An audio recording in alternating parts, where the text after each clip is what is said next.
I will get this underway by saying hello and thank you all very much for coming today. You are at the virtual incarnation of the Social Market Foundation for one of our Ask the Expert sessions. If you haven't been here before, Ask the Expert is a series of events we do in conjunction with our friends at UKRI in order to bring the academic expertise and knowledge and otherwise and general wonderment of academics and others, but primarily academics funded by UKRI, to bear on the sort of policy questions and political debates that we grapple with regularly at the SMF.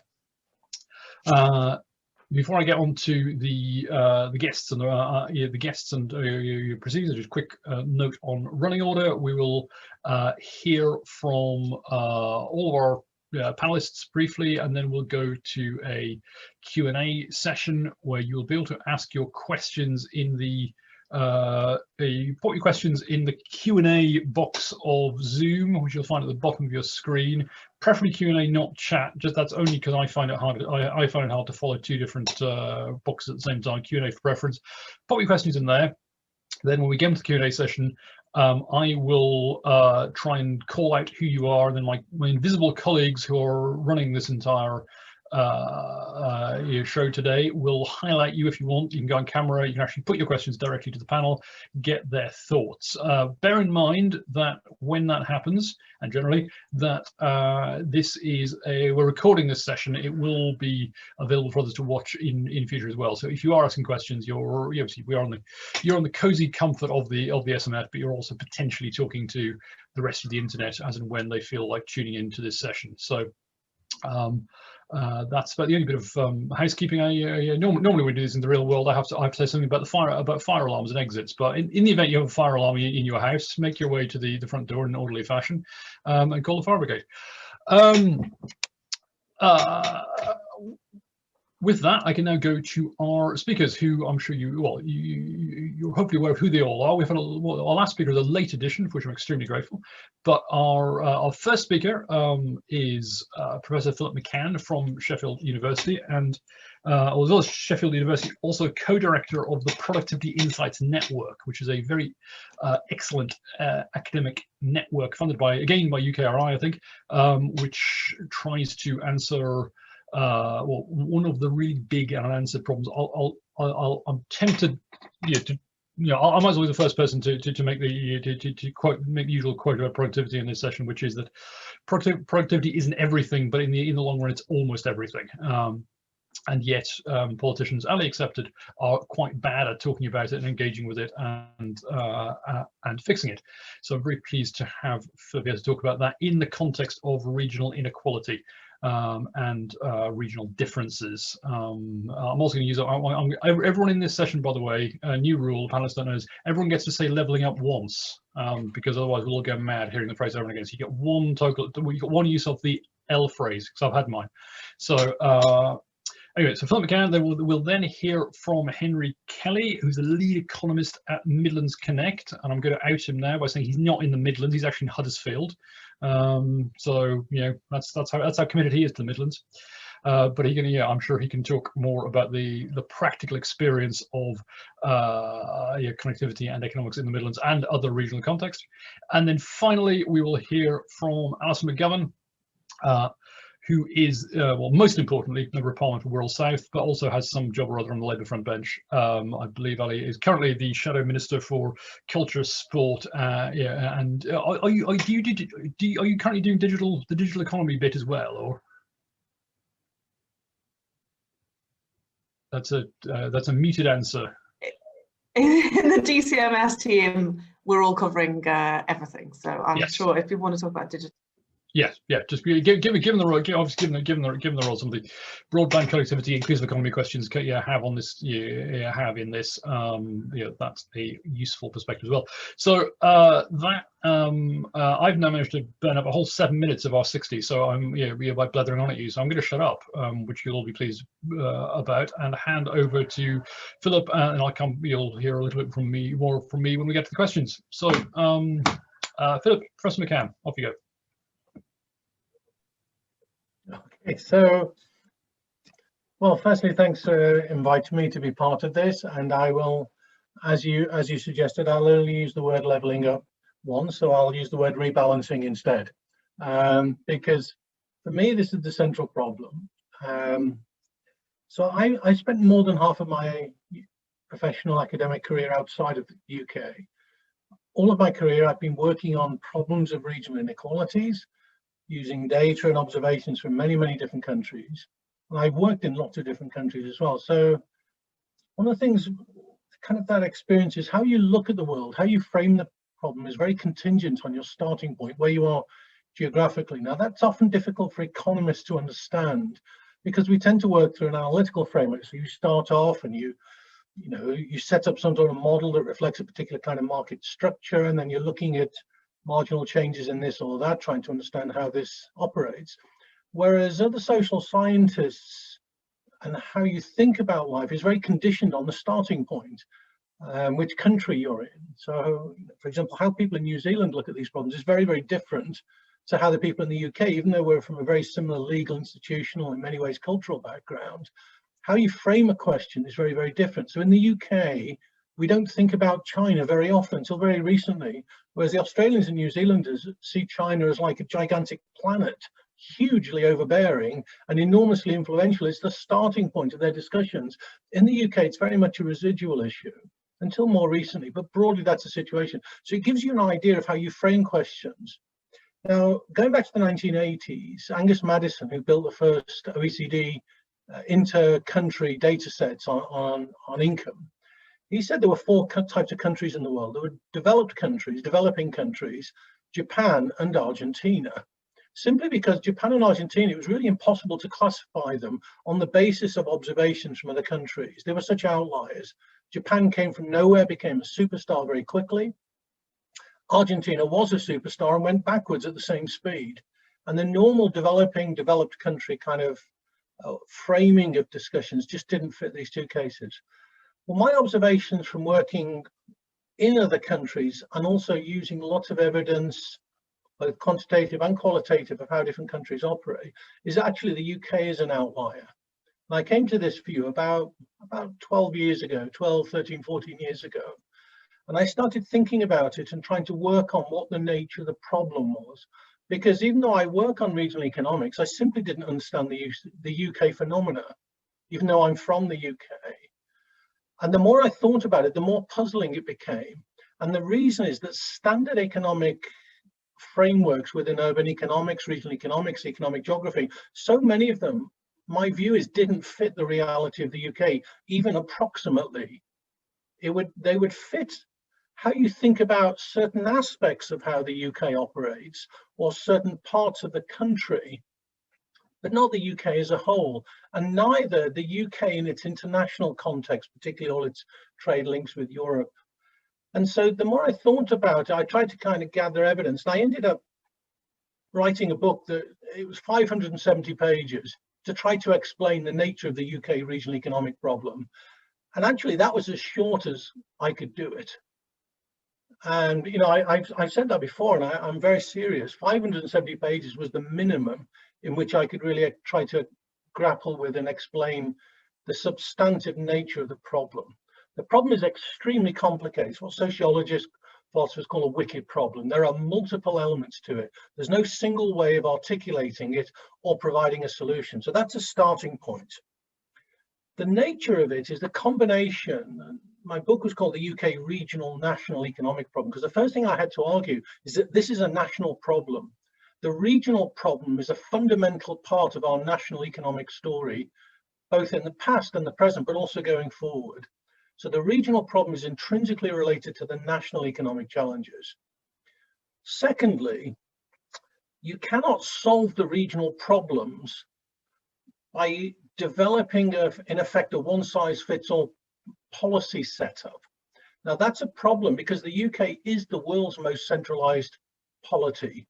Amongst the OECD types of countries, I'm not including someone like Iceland, which is a unitary authority of 300,000 people, but for any medium or large-sized countries, the UK is the most centralized, and it's actually become more centralized in steps over the last 40 years.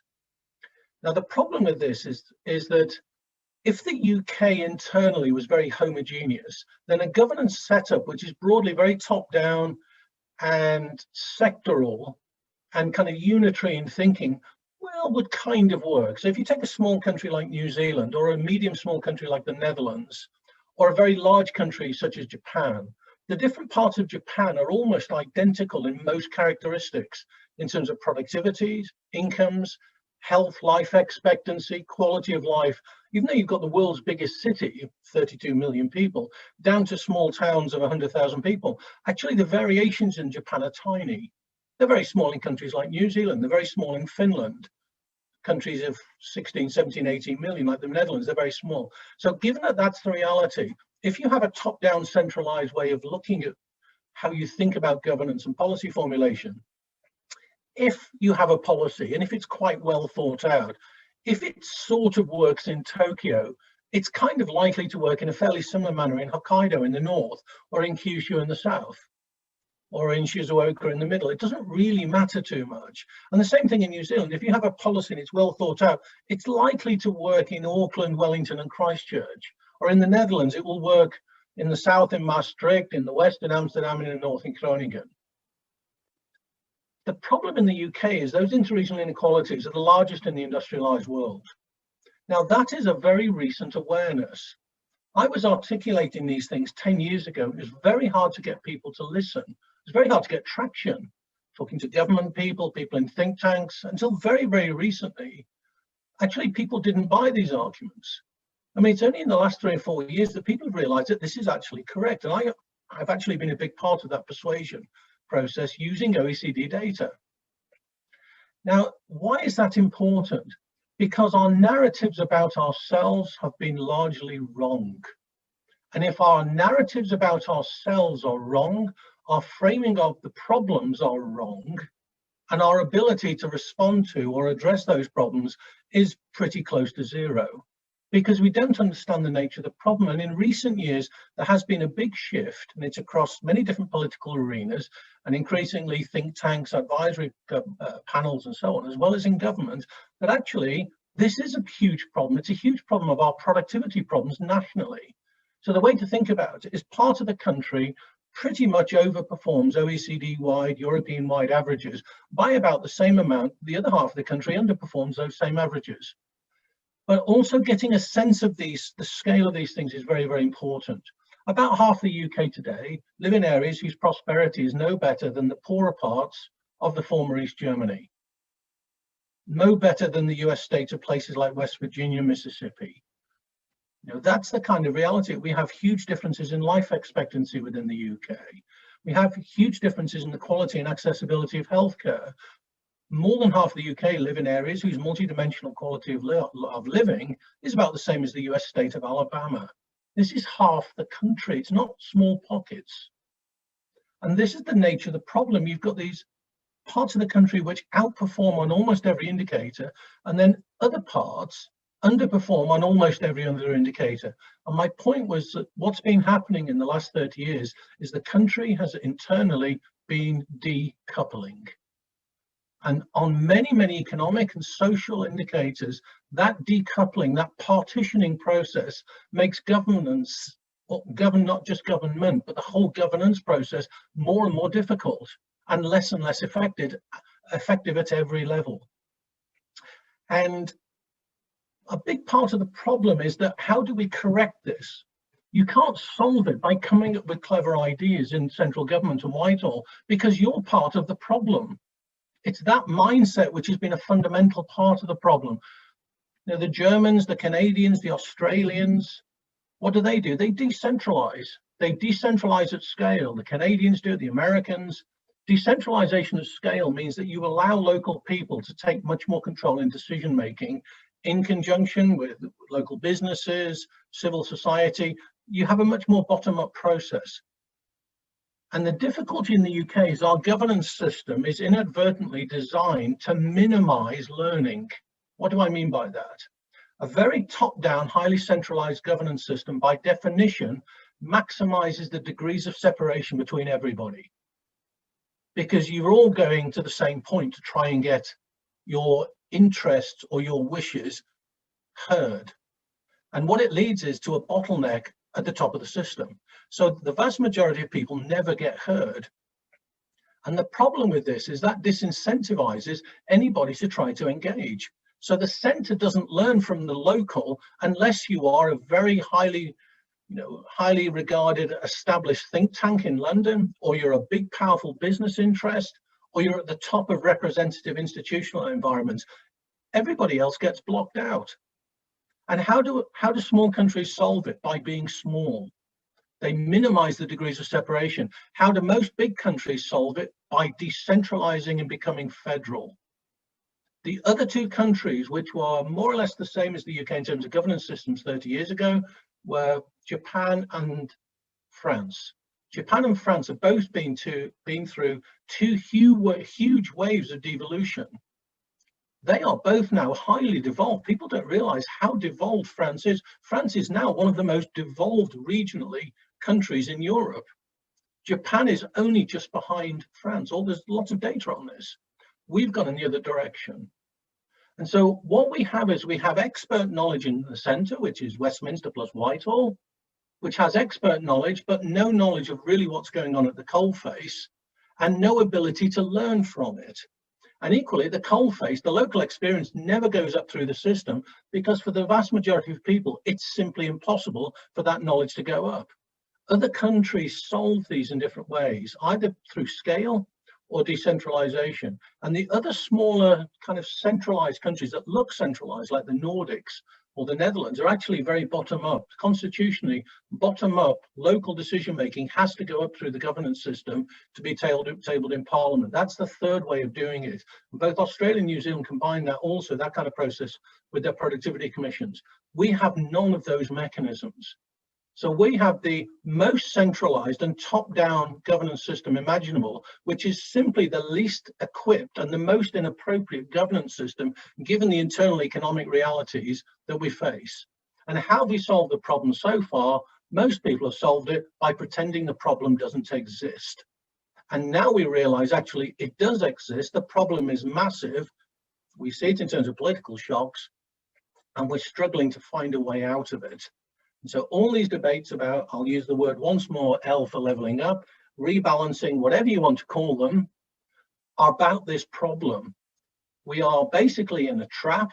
We've set a trap for ourselves inadvertently, and now we've got to find a way to unwind that, because we don't grow in the way other countries grow. Countries which are much more decentralized grow interregionally much more evenly on all dimensions. All measures of prosperity are much more evenly distributed throughout the civil society and the population.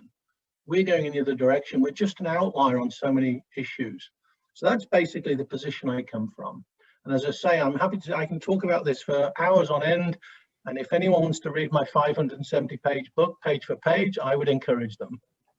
I'll leave it at that. I endorse that message.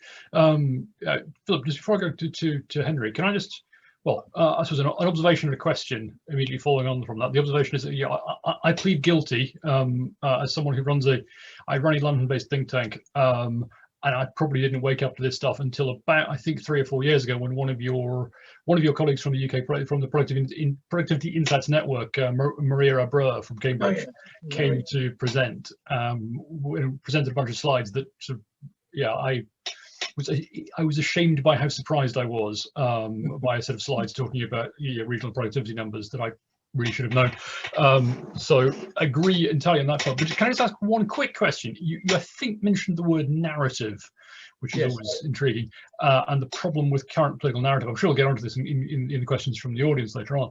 Yeah. But and I hesitate to say briefly, because I understand it's a long, complicated question, but what do you think is wrong with the prevailing political narrative or narratives around inequality and rebalancing? And if I could try and reduce your years of scholarship and 570 pages of insight to one sentence, what's the one thing, the single thing that politicians, talking heads, hangers-on, policy wonks, the rest of us in the sad little Westminster village, what do we get wrong, and what do we need to know about this to do it better? I can do it in one sentence.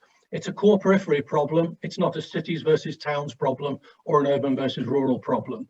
That is absolutely wrong. The data from ONS, the OECD shows it. In fact, the gaps between urban and rural areas in the UK, and between big urban areas and small urban areas, and between cities and towns in the UK are one of the smallest gaps in the OECD.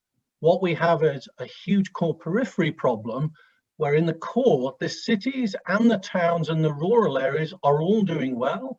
And in the periphery, the cities and the towns and the rural areas are all doing really badly. That's in the most oversimplified black and white way I can make it. That is the problem. And at the moment, we're talking about leveling up by linking it to cities versus towns and metropolitan elites to small villages. In economic terms, this is absolutely unrelated to the nature of the productivity problems and prosperity problems we face. Thank you. I sincerely hope somebody from the SMF, if not one of the current 128 people attending this talk, have captured that in a single tweet, because we'll, if you can't tweet it, it doesn't happen at Westminster. So anyway, thank you very much, Philip. I'd like to go to Henry Kelly from Midlands Connect. Now, Henry, maybe I'm sure you'll tell us a little bit about the Midlands Connect project as well, which is, I guess, in many ways, you're the practical end of this. You're trying to do more connective transport policy on the ground. So you're a practitioner of these arts. So how does it look from your look to you? Yeah, so just for people who aren't aware, so Midlands Connect was set up in 2015 and is one of now 7 subnational transport bodies in England.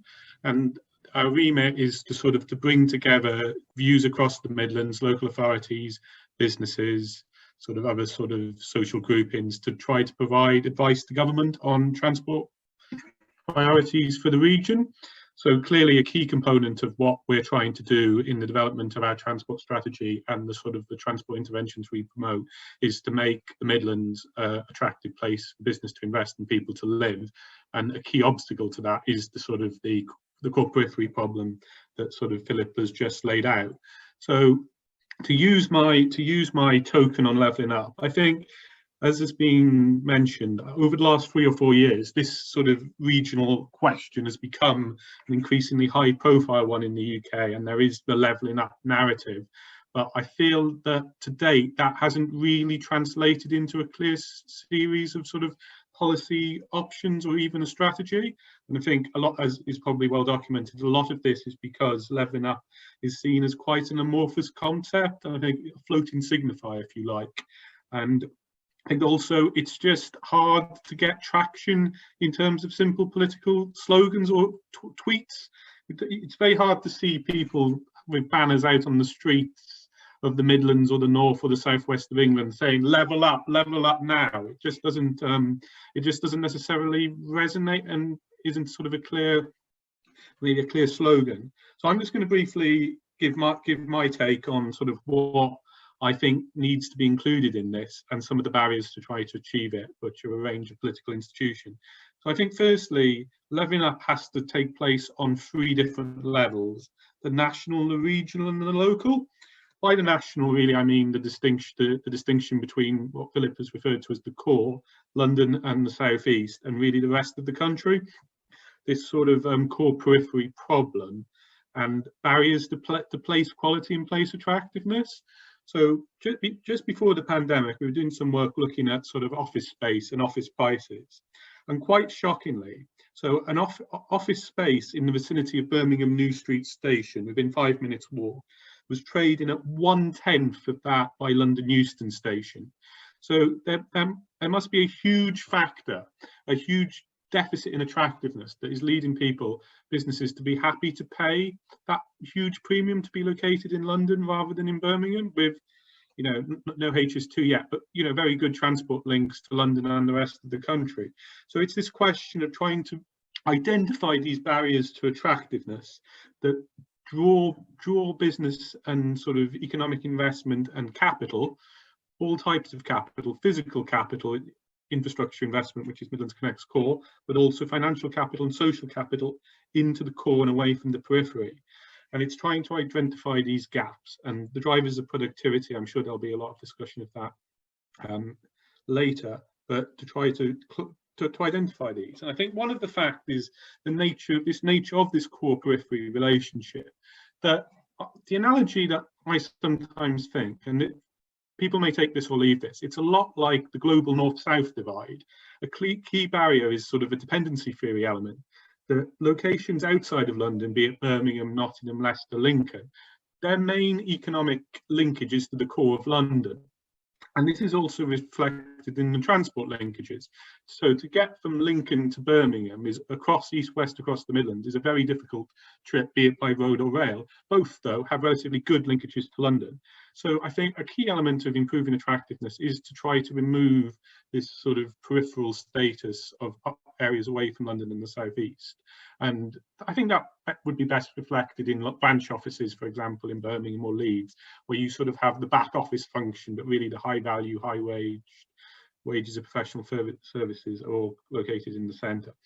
So I think that's key at the national level. And I think there's a slight danger that levelling up, sorry to use the word again, or rebalancing may be seen as this building a second London to create a critical mass or conurbation that has that similar component to London. But I don't really feel that that really addresses the scale and the range of the problems that the country faces. I think a more sort of nuanced approach than one big economic centre, be it in the West Midlands or sort of a Northern powerhouse, would do that.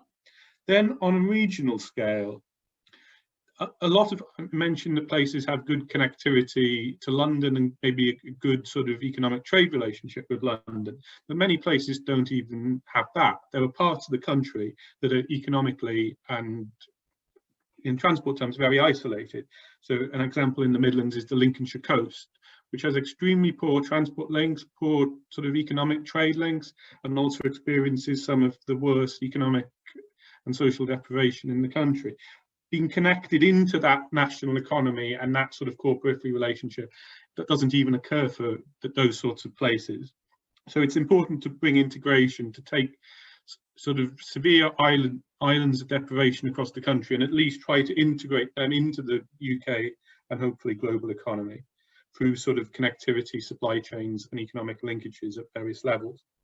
And then finally, I think levelling up really is only achieved if it's also down at the most local level, where there are sort of, you know, localized pockets of deprivation and at an individual household level. So I think that sort of framework is sort of necessary, not to have a too simplistic or sort of unitary understanding. Now, just to identify some barriers. So a key barrier, if the problem we've identified is the places that there's not deemed attractiveness to attract sort of capital investment, businesses, growth and sort of skilled labour. As a holistic approach, a place or corridor-based approach is needed. But the institutional structures that we have don't facilitate that at all. So even within transport, funding pots are siloed. Road, rail, local transport investment all have their own separate funding pots that don't really speak to each other. So as a sort of a subnational transport body, we look at things as sort of a corridor-based or place-based approach, looking at the transport needs of different areas and try to identify the sort of the requirements and a holistic strategy. But then when we look to get funding for national investment, we have to go through these sort of siloed funding programs, even within transport, and that just isn't sort of conducive to the sort of larger strategic vision that organisations such as ourselves are trying to deliver. That's even within transport. Far worse is across government departments. If the solutions to the problems of regional equality are not just transport, and often I feel transport has a somewhat unfortunate but privileged position. Transport infrastructure is a very tangible, deliverable thing. You can identify it with hard hats, cutting ribbons and putting sort of the spade in the ground. While other areas such as development, planning policy, skills are much more difficult, but really they're all needed in order to try to deliver sort of the investment to bring about these changes in place equality I'm referring to.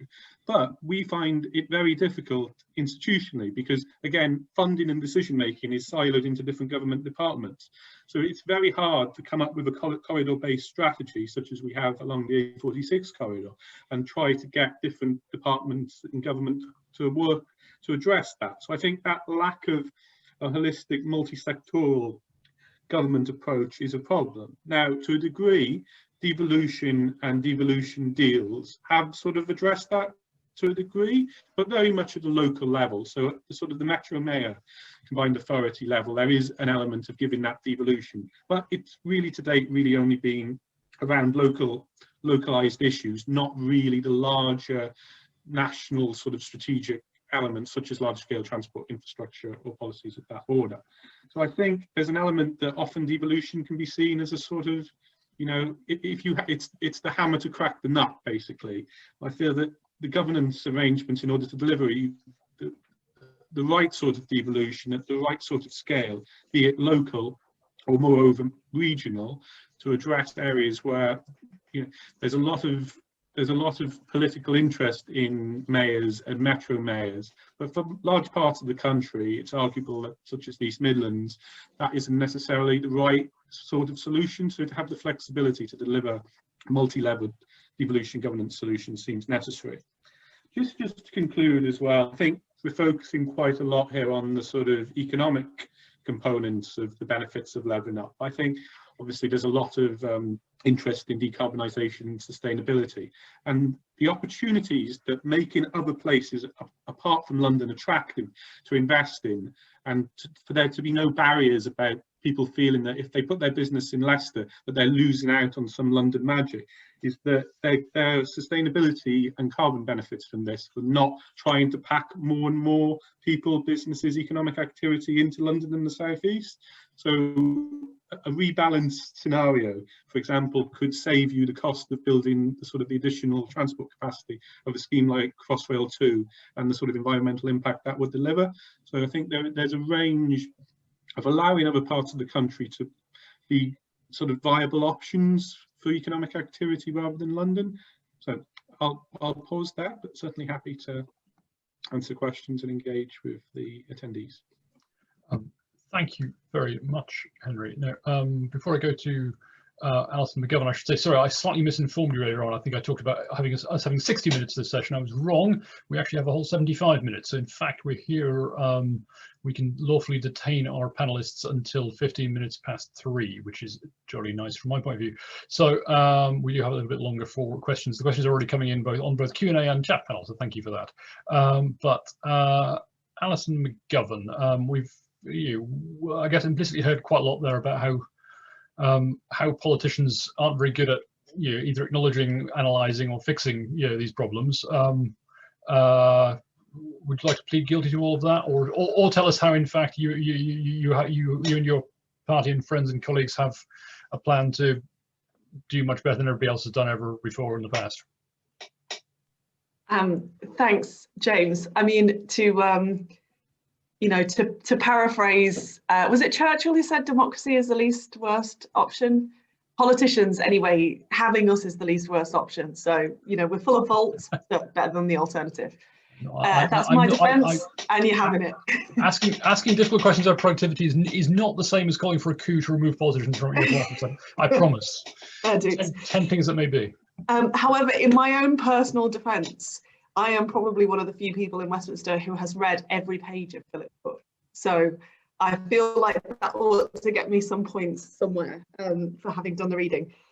But I suppose both Philip and Henry have kind of, I suppose, characterised how the political narrative is in some ways part of the problem.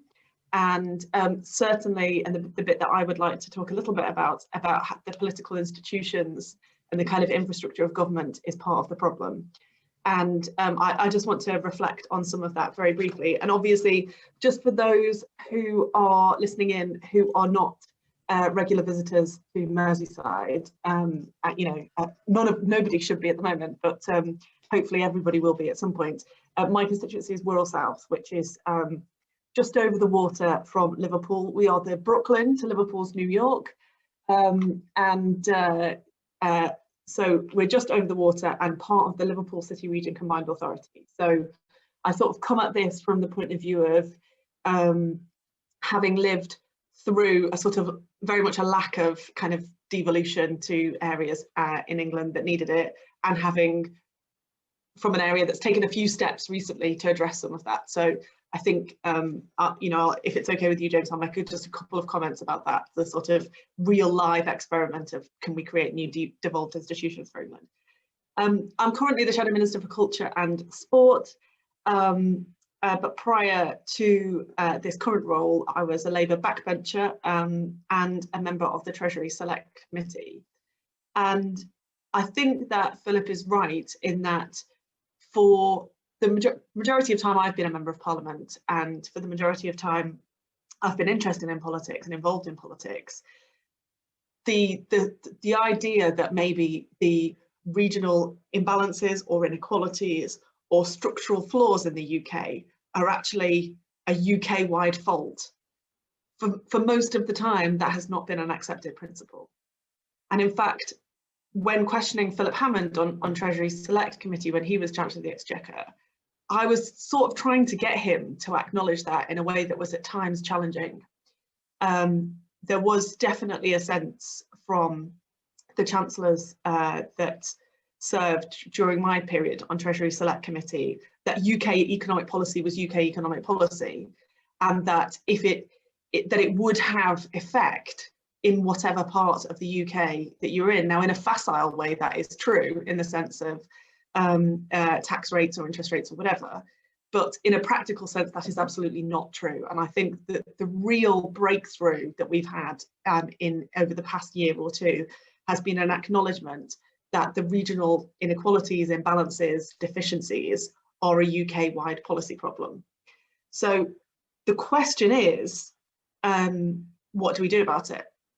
And I just want to, before I sort of talk a little bit about the way I think the economics or the institutional change might go, I just do want to say something about the politics, because I think when I hear Philip describe that bottleneck, that policy-making bottleneck, you know, that's a very polite economist's way of talking about, I think, the deep frustration that many people in our country have felt about, you know, who policy is made for. And I think that's a very smart analysis, that it's a practical challenge.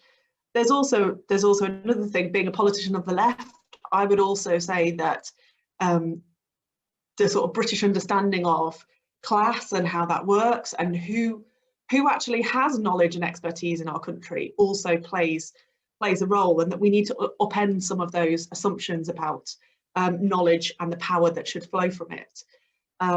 But, you know, I say that as, you know, full in the knowledge that others in politics would disagree with me, but personally speaking, I think it's an important perspective. I became a Member of Parliament because when I was growing up in the Wirral, it felt like all opportunity and chance in life was happening elsewhere, specifically in the south of England. When I was 18, like a lot of people, I moved to London to have some of that chance and opportunity.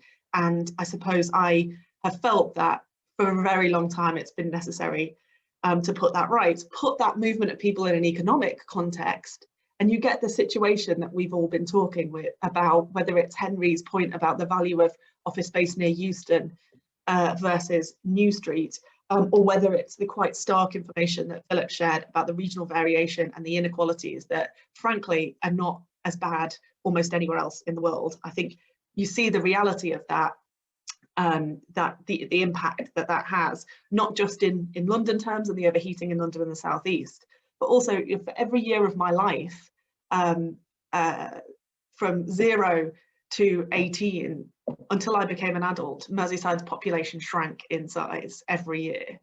That has reversed from about 2000 onwards. And the psychological impact of that, being in a place that's emptying out, cannot be underestimated in politics. It's an economic problem, but it has a massive political effect. So far, I think we pretty much all agree. But I just want to offer a little bit of a challenge, I suppose, to the body politic, because the way that we have conceived of this issue so far, I think certainly in my time in politics, has been as this great problem. We have what people in social change charities would call, we have a deficit model of understanding our economy. Basically, the reason why London should redistribute some of the results of its economic success and its productivity to the northeast and other regions is, you know, we've conceived of it essentially as charity, that that we have to have redistributive programs in the United Kingdom, so that some of the money from London and the South East gets given to the poor people up north. And I think that is a fundamental mistake, partly because no one wants to live in a place where that's the constant recipient of so-called charity, and also because nobody wants to be part of a country where you feel like growth and opportunity is far away from you, not close to you. However, it's also wrong economically, I think, because, you know, we know post-COVID and post-Brexit, our country is going to need to grow economically. You know, if you look at the kind of potential scarring that we face from COVID, we need to create jobs, we need to look at new opportunities, we need to find attractive investment to drive new technology and all of the benefits that that is. But because of climate change, we know that that needs to be a progressive growth that also involves, it's growth plus change. It's not just economic growth, whatever that looks like. And I think it's important to factor in the climate change that should be a priority, but also this. There are really good economic reasons for that. If I could bring you all to the offices of the Combined Authority in Merseyside, our chief economist, Aileen Jones, could talk you through the GVA numbers that show that Merseyside had really significant growth pre-COVID and was growing faster than the England average. And that's exactly what you'd expect from an emerging economy. A place where economic shocks some years ago now had a massive impact in terms of causing that population decline that I mentioned, is left with space and opportunities economically in the same way as some of the emerging economies that Philip mentioned before. So we might expect, if we've got this imbalance, to think of some of the areas of our country where we want to improve on productivity and where we want to do better, not as places that need the charity of others, but that are emerging economies that offer faster growth in a way that is helpful for the UK economy as a whole. So I just want to make two further points. And the second point is, if that's the economic picture that we can conceive of that the imbalance is actually emerging economies rather than potential recipients for the charity of others, then how do we do that? And here I would agree with Philip wholeheartedly about the kind of institutional development that we need to undergo, precisely because of the point of size. England, I'm not an expert on Scottish and Welsh devolution, but we could talk about those individually. I think they've both got really interesting stories to tell about devolution and economic development. But England is 85% of the United Kingdom. Its economy is as diverse as the United Kingdom as a whole. So the idea that we can deal with the economic challenges of England using one institution, the UK government, is frankly ridiculous. It's not remotely possible to have the kind of analysis and policy making. And I think that, if to be fair, local authorities have known this for a long time. I think many of them, if you listen to organisations like Segoma, you know, that bring together the municipal authorities in the north of England that have a bigger industrial base, I think they've felt that sense of frustration with economic policy making for a long time. Fast forward to now, we have the kind of combined authorities that I've already mentioned, and in fact, Manchester, as a combined authority, was building on a kind of quirk of fate that when the Greater Manchester County Council was removed in the 80s, they maintained the Association of Greater Manchester Authority that had some base level policy making function. It still had economic policy makers within it, and we've seen the results in Manchester. So we need institutions that are capable of addressing the economic challenge of that particular area. By particular area, I think we should mean the economic footprint, the travel to work area, or the sort of city region of a size where you can make economic policy that has real force.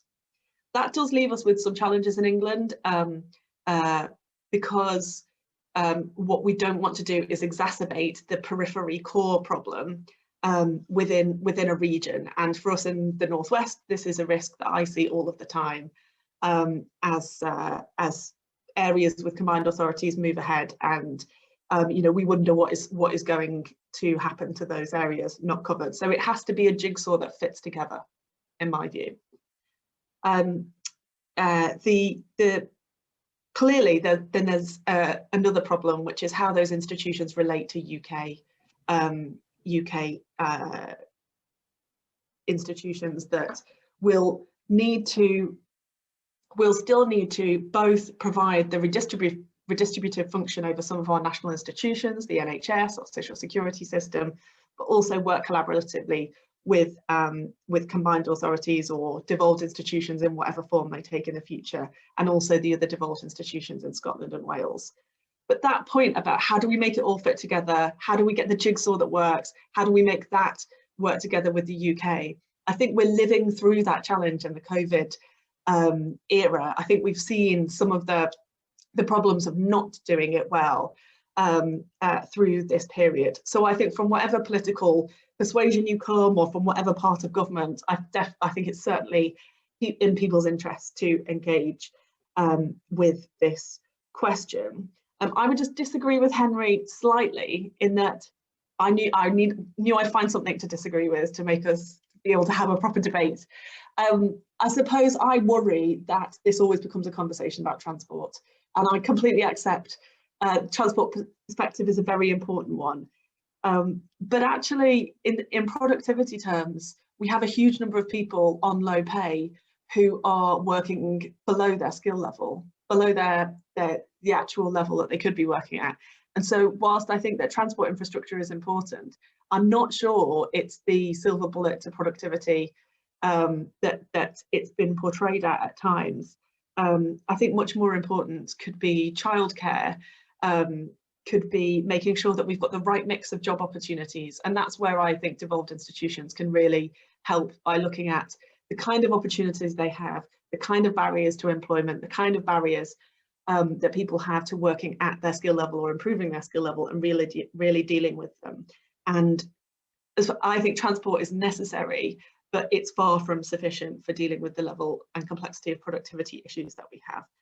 Final point, I think if we're really going to sort this out politically, there needs to be a why.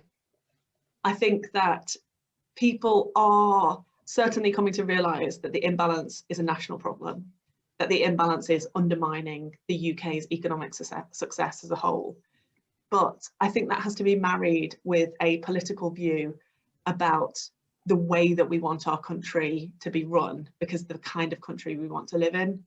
And I think it should be fairly well supported that the idea that we allow this political disconnect to fester, this feeling of dissatisfaction of people not being able to fulfill their true potential because of the way that our country is run. I think if people aren't aware that that's a problem by now, they really should be. And so for me, there is a huge political motivation of having a country that's run well in order to get for everybody a more equal sense of chance and opportunity. And I think that should be a motivator that drives political change. Thank you very much, Annie. That was all, a very good overview and commendable political honesty. Thank you. We've got lots of questions coming in on different channels. So before we actually take a formal question from the audience, what I'd like to try and do is to put a question to all of you, particularly Philip, but all of you, I think, that tries to capture one of the themes that come up in lots of the questions and other messages that have come in so far, which I think is probably best caught by a question put by one of our kind sponsors at UKRI, Jamie Cowie, and Philip has been a very assiduous attendee, and he's been answering some questions in the Q&A panel while we've been talking. But anyway, I'll now get him to repeat his answer for the benefit of everybody else. Jamie, would you, where we go? Should we unmute you, Jamie? Would you like yes. to put your question for the benefit of everybody, Jamie? Great, thank you very much. I suppose it was triggered by the first speaker, Philip, but I guess it is equally applicable to all of you. I suppose talking about a decentralised model decreasing inequality between regions, would you think that this kind of pulls the best performing regions back or the worst performing up, or maybe both happen equally? So essentially, is this a question of, does London have to, bluntly, does London have to lose in order for the rest of the country to gain, or can everybody win? Philip, would you like to go first on that? Well, the OECD-wide evidence says that more devolved, decentralized societies grow interregionally more equally at no national loss to economic performance. I mean, the biggest comparator would be Germany. We have a paper, if anyone's interested, in the National Institute of Economic Review in about August last year, where all of this is spelled out in detail. And you show comparisons between the UK and Germany, but then you do it for all OECD countries. Basically, the story is that there's no national loss of performance from being more decentralized. What you have is that growth is more evenly spread throughout the society. So why this is important is that for many years in the Treasury, but actually also in a lot of academia as well and think tanks, for really 3 decades, there's been an assumption that became more than an assumption, became an assertion that there was automatically an efficiency equity trade-off when you think about these spatial things. The answer is that is not true, and there never was an efficiency equity trade-off. We know that now from the data. The reality is that they're both aligned, they're complementarities to each other, they're not substitutes. But we've worked on the assumption that they are, and we've kind of sort of justified this. I wouldn't call it thinking. I often think it's really non-thinking a lot of the time. We've assumed that somehow agglomeration mechanisms, a kind of endogenous growth in places, sort of automatically lead to this.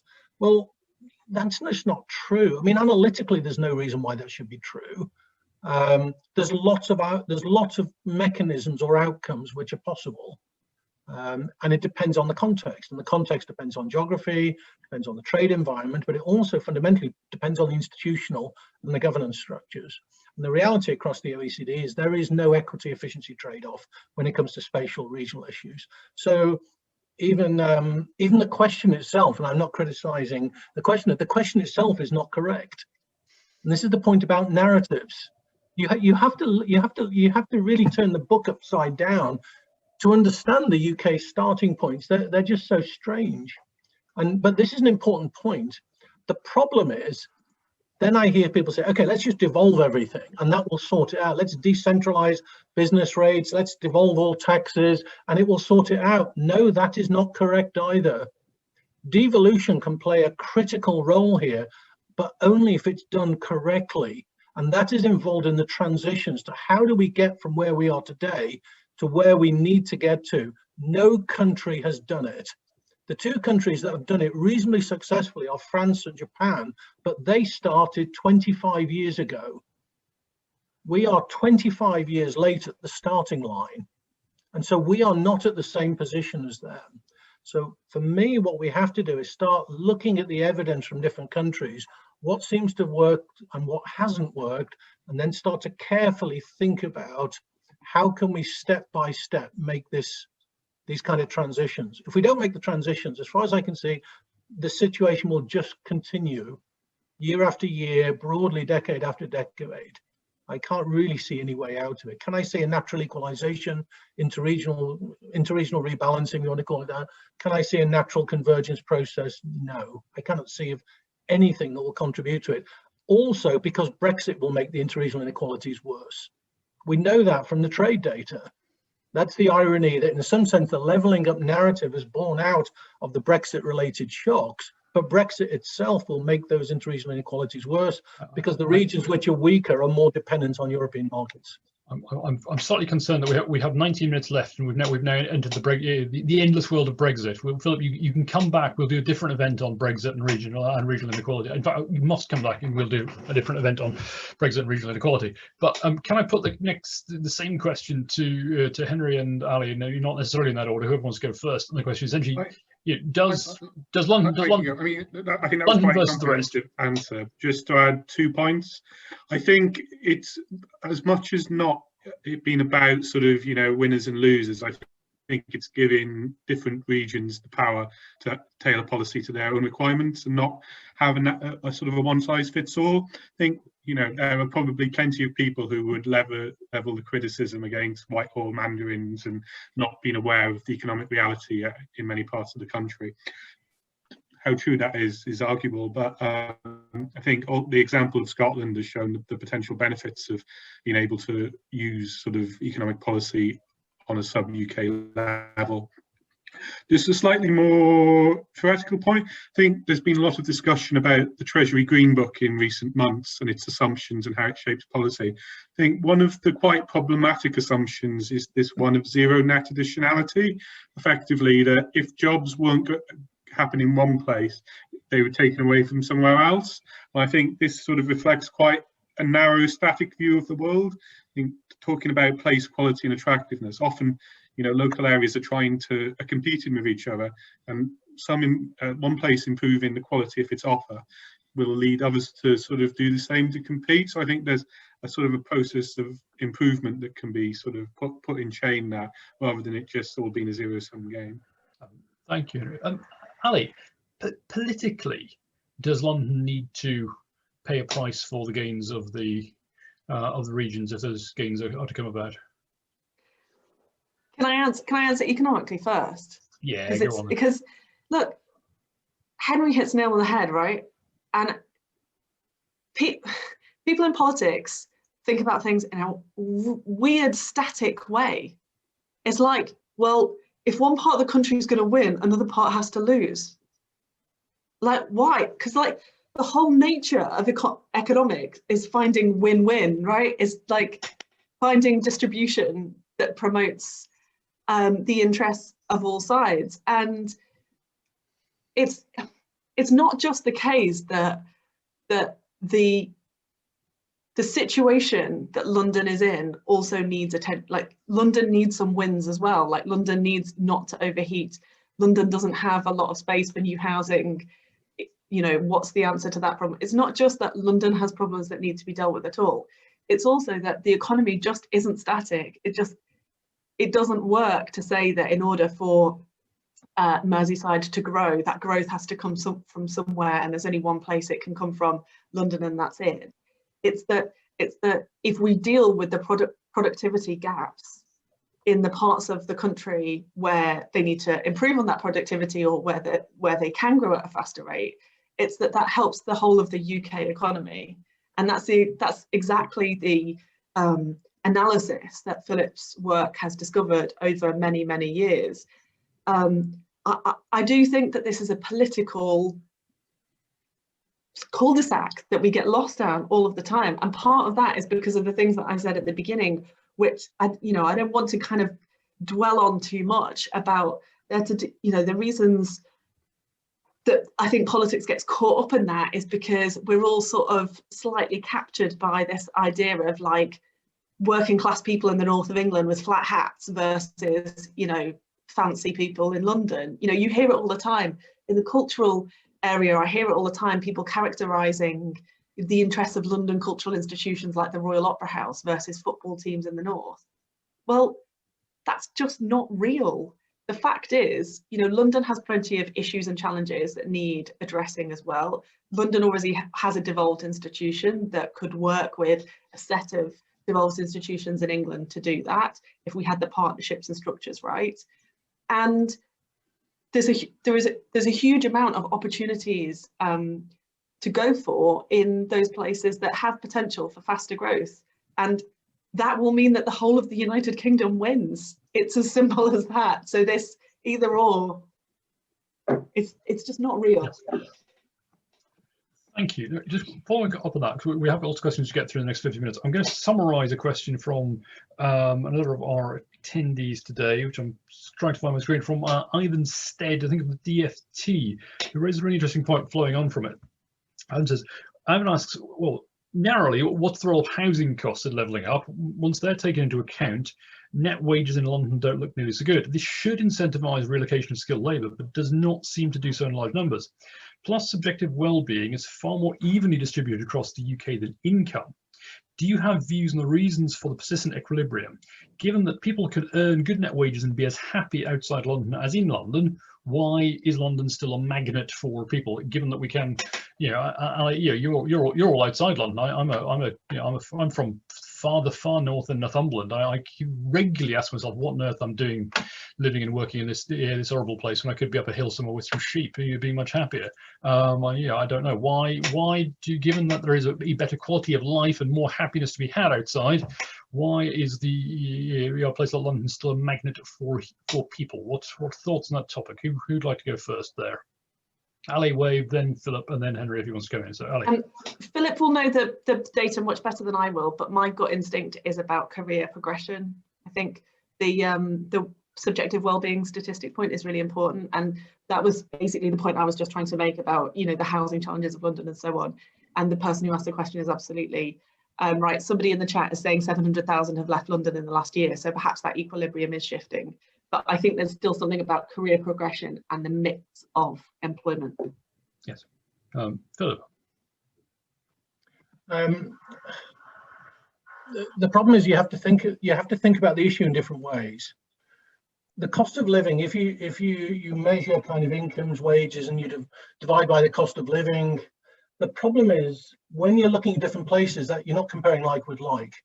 Because the cost of living as capitalized into housing prices capitalizes all of the amenities in a place, including the natural environment, job security, career progression opportunities, incomes, pension savings, exactly as Ali just said, everything is capitalized into those house prices.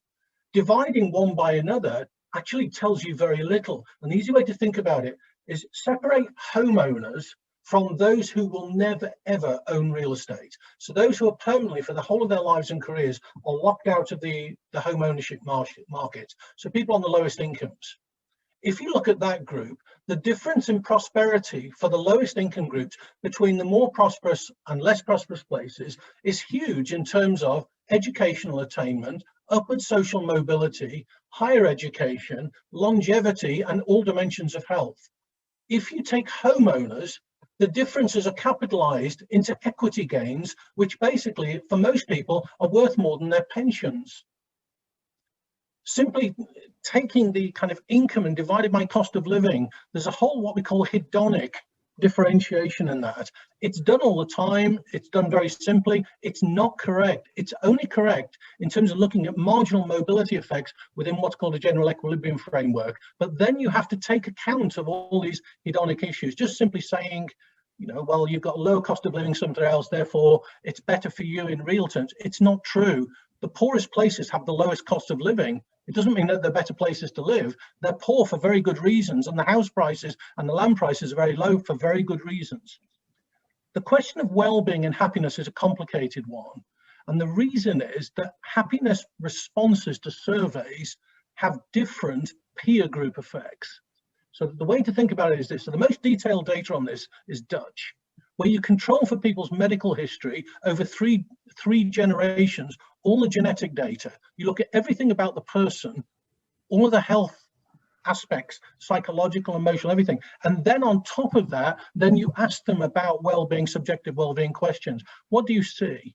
So higher income groups, people whose incomes are higher than the average, when they move house, they always try to trade up to go to better areas. That's a natural behavior, almost everybody does that. And when they do that, their subjective well-being falls. Why? Because the peer group, the reference group against who they compare themselves with, they are surrounded by people who have more money than them. So obviously, rationally, they should go back to live in a poorer area. Nobody does that. Why don't they do that? Because the cost of living is lower. So they should go back because it's better for them. No, it's not.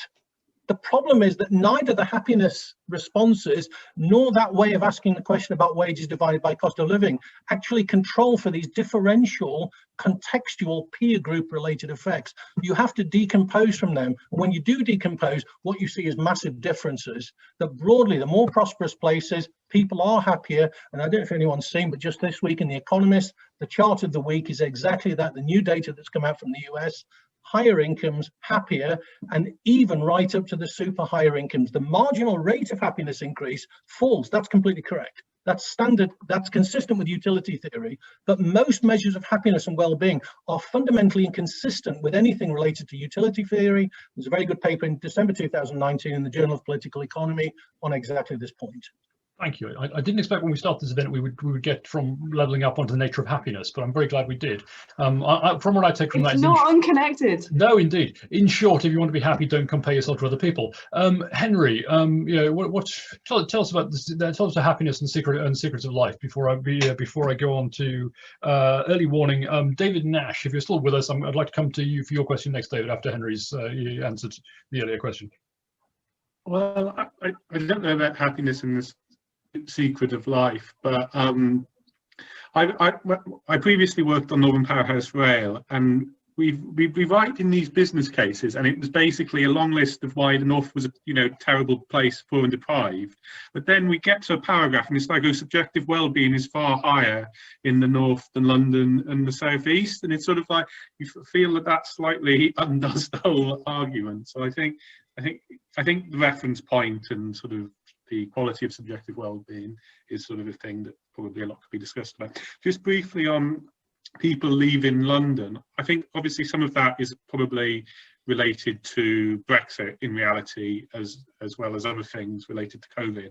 But I think it does provide a potential interesting trend. If people don't need to go into the office as much, do they choose to locate in a far outer band of two-day commuting? So, sort of places like, Leicester, Swindon, further away than the traditional commuter belt, and what that potentially does to local economies if you're bringing in higher earners and differential shuffling. So I think that's an interesting trend to monitor over the coming years. I agree. I have considered the long-term option of trying to run the SMF from the top of one of the Cheviot hills, but it probably won't work very well. So you never know. David Nash. I don't know if David is still right. David is about to appear on camera to ask about devolution. David, can we I am. Can you hear me, James? Yes, we can. David, what's your question?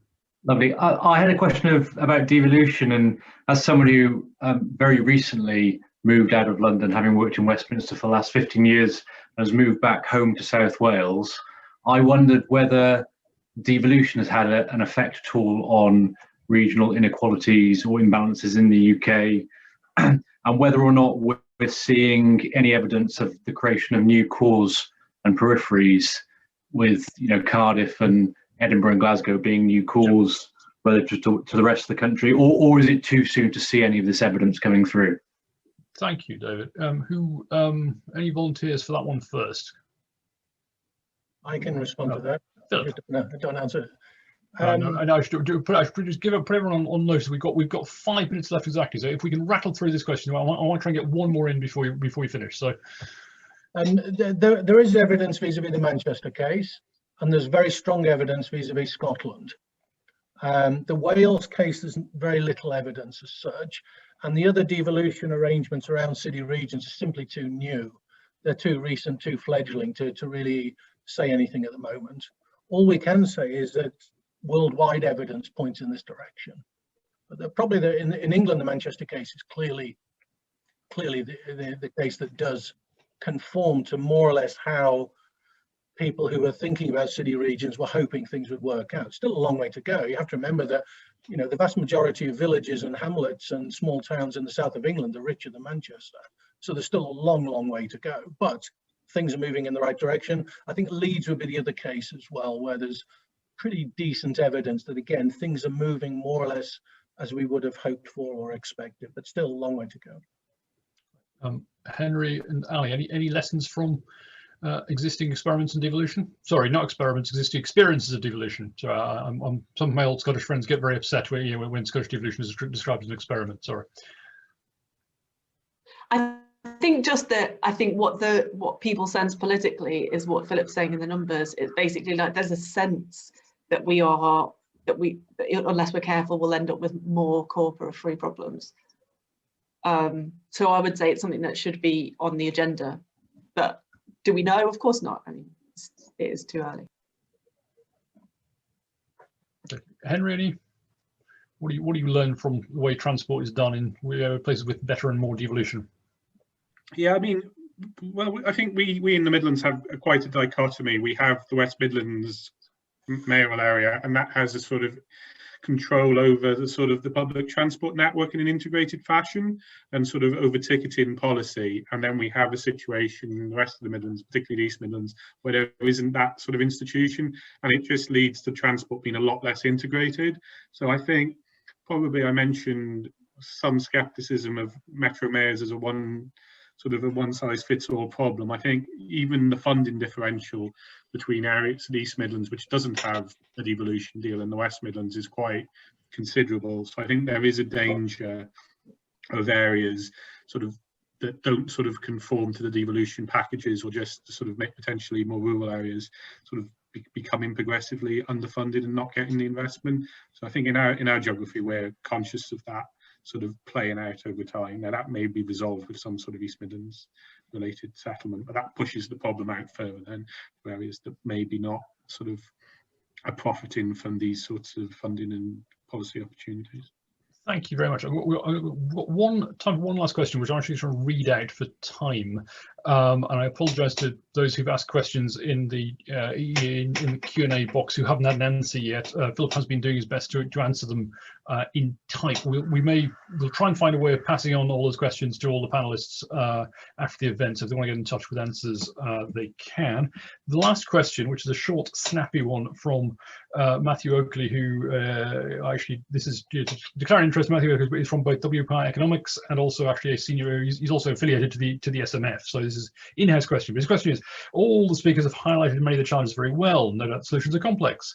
But if the Chancellor could announce one thing in his budget on March the 3rd, what should it be? What's the one thing that would make the biggest difference on this question of core, peripherally imbalanced regional inequality that could be announced, oven ready, as it were, from the Treasury in less than 1 month's time?